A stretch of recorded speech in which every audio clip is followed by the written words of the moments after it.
What is up, guys? Welcome on back to Tech Talk Vids, and you guys have been asking me about this, and I've had this phone since launch. This is my long-term iPhone 15 Pro Max review, of course, in 8K. What I can tell you about this phone is if you're used to having an iPhone 14, an iPhone 13 Pro Max, this phone is not going to disappoint. One of the biggest improvements, and I thought it was a gimmick when it first came out, is the titanium. All right, this is the natural titanium iPhone 15 Pro Max here, and I can tell you this about this phone. It is significantly lighter than the 14 Pro. You feel it in day-to-day usage in the hand 100%. This thing, I'm not a huge iPhone person, but being that most of the apps today are created for Apple, like every single one, Instagram, Facebook, I mean, even Google's own apps in YouTube and YouTube Studio, for me, work better on an iPhone. So I have to carry one.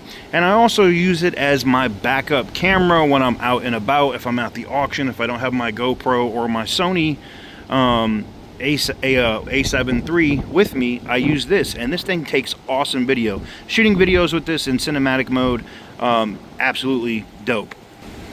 I mean, being able to go directly in here, get into cinematic mode, and get some nice, blurry, crispy shots is always dope, and it's always good to use in a pinch when I don't have the full access to my camera. Now, I will say this. Charging times on this phone and battery life on this phone are suspect as hell, meaning they just, I don't know, it just sucks balls. I mean, I took this phone off the charger about maybe 30 minutes ago, and it's mostly sat in my pocket, right? It's at 89%, and I'm like, I know in the next 2 to 3 hours I'm going to be at 40 or 50% before I get off of base and get out of my office here, and I'm gonna have to literally at that point plug it into the charger so I can have a full charge when I'm down on the strip this evening. If I'm want to go out and about, you want to have that battery, because otherwise this thing is gonna live in battery saver mode. Now, I am a power user. If you're just an average everyday user of your phone, you're probably going to be fine battery wise. One of the other things I can definitely recommend with this phone is definitely get at least a bare minimum the 512 gigabyte version of this phone. The 256 version of this phone, while good and you get, it's cheap, it's not, I don't know how to explain it. It's not,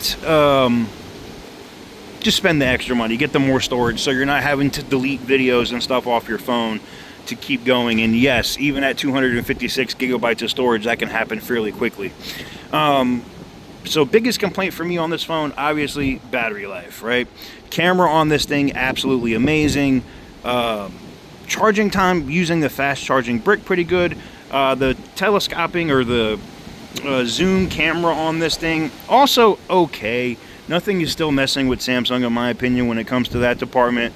But if you've already seen a review on an iPhone 14 or an iPhone 13, it's pretty much all of those points apply here. Lighter with the titanium, nicer feel in the hand when you're using it butt naked.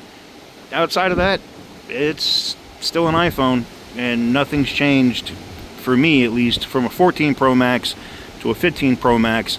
The dynamic island has its uses occasionally, but for me, like I said, it's really all about having used this stuff for social media, and if I wasn't doing that, I wouldn't have an iPhone.